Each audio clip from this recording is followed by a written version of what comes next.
आप लोगों के बीच खड़े हैं और हम एक पैगाम लेकर आए हैं। हम आपके बीच में एक संदेशा लेके आए हैं।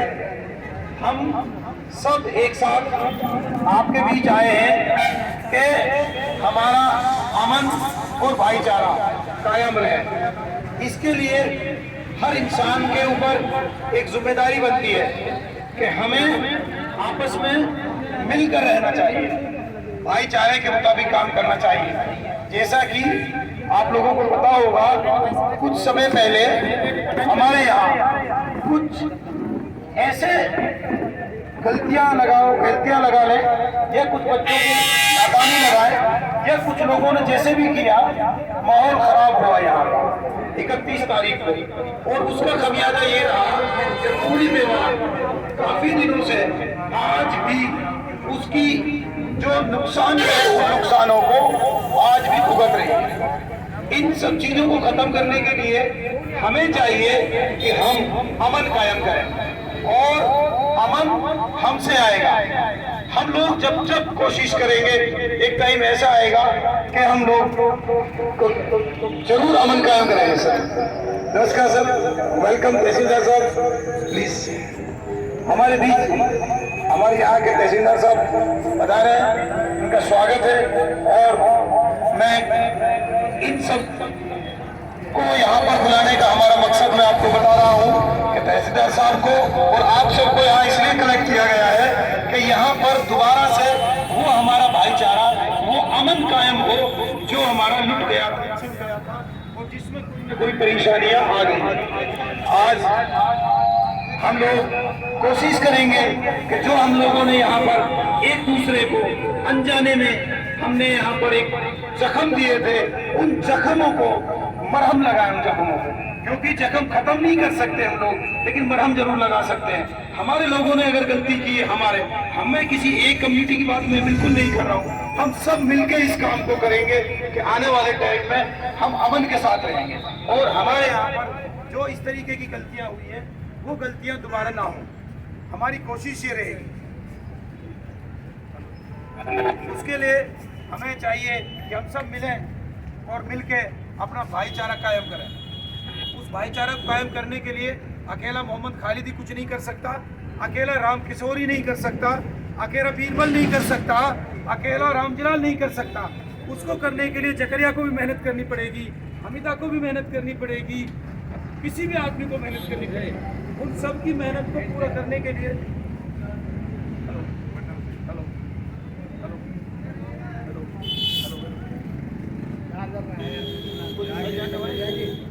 लड़के कहाँ हैं?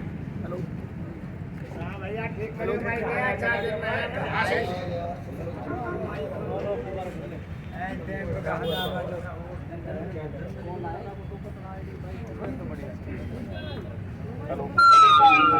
हमें चाहिए कि सब मिलके भाईचारा कायम करें। उसके लिए हमारे यहाँ पर 11 तारीख को अमन कमेटी का एक गठन हुआ था, जिसमें कुछ चंद लड़कों ने, आपके बीच में वो बच्चे ही हैं, उन लोगों ने मिलकर कोशिश की कि हम यहाँ पर अमन कमेटी बनाएं और अमन को दोबारा से लाने में कोशिश करें।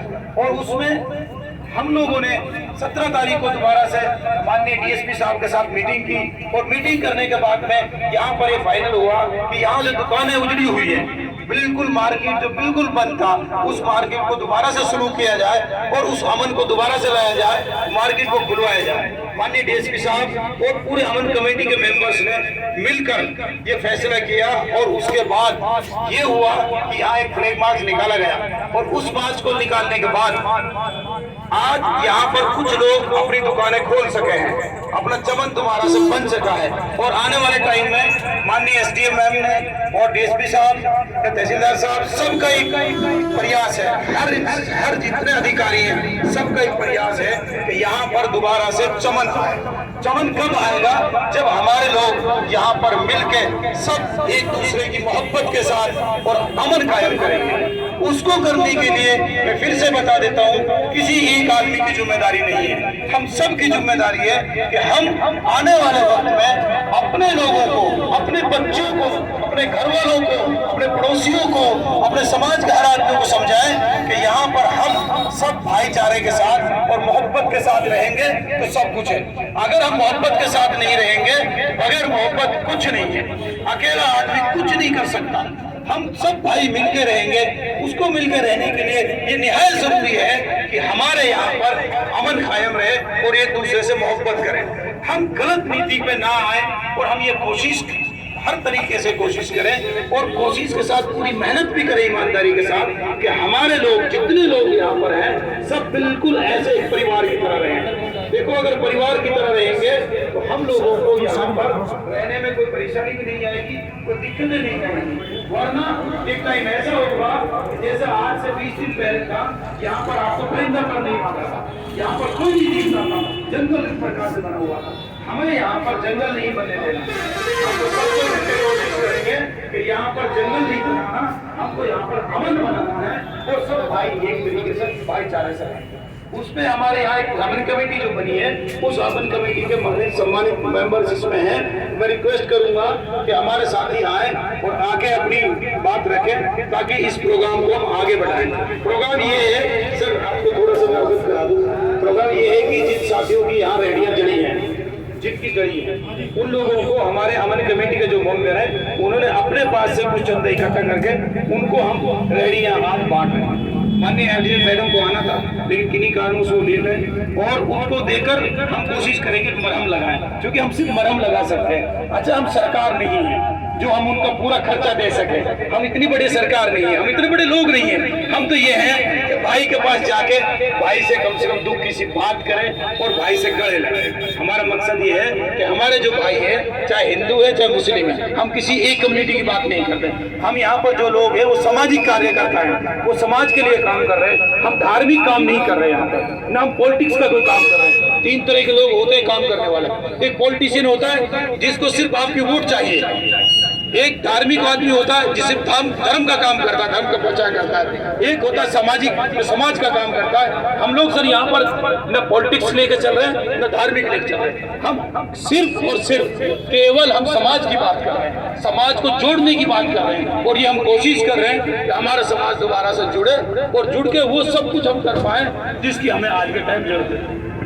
मैं जलालपुर सरपंच, हमारे सम्मानित मेंबर जलालपुर सरपंच अजीज, जलालपुर सरपंच अजीज आए और अपनी बात रखें प्लीज। थोड़ा कम कर दो सर इसको।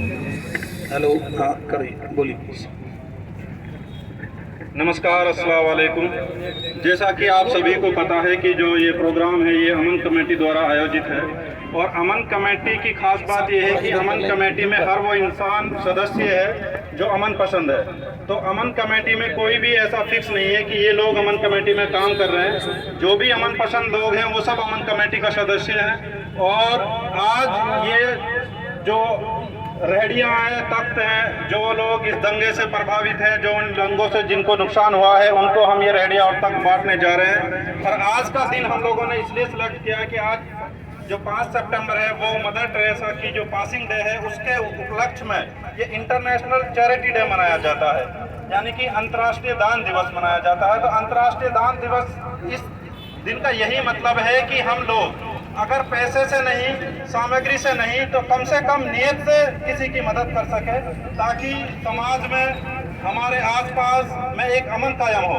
और उसी अमन को कायम करने के लिए हम एक छोटी सी कोशिश कर रहे हैं। और ये कोशिश तभी कामयाब होगी जब आप सब लोग इस विचार के साथ में जुड़ेंगे और आप सब लोग भी अपने आसपास एक अमन कायम करने की कोशिश करेंगे। ये सिर्फ एक किसी मास्टर खालिद जी का या बीरबल जी का या मेरा या राजुद्दीन जी का या यहाँ पे आए हुए हमारे और साथी, इन लोगों का काम नहीं है, ये हम सब का काम है। आपको पता है कि एक इस घटना से कितना बड़ा कलंक लगा है हमारे समाज के ऊपर, हमारे एरिया के ऊपर। और आप सभी को पता है कि इससे कितनी परेशानियां, कितने, ऐसा नहीं कि जब कोई नुकसान होता है तो उसमें सिर्फ जो लोग नुकसान करते हैं वही चपेट में आते हैं, उनके साथ में ऐसे लोग भी आ जाते हैं जिनका उससे कोई, उस मैटर से कोई लेना देना भी नहीं है। तो हम कोशिश करें कि आने वाले टाइम में इन फ्यूचर जब तक हमारी ज़िंदगी है कि ऐसी कोई भी घटना हमारे जीते जी यहाँ पे नहीं हो। और इस अमन कमेटी से जिन लोगों को हमने जोड़ा है उसका मकसद हमारा सिर्फ यही है कि ऐसे लोग हों जो अपना टाइम दे सके।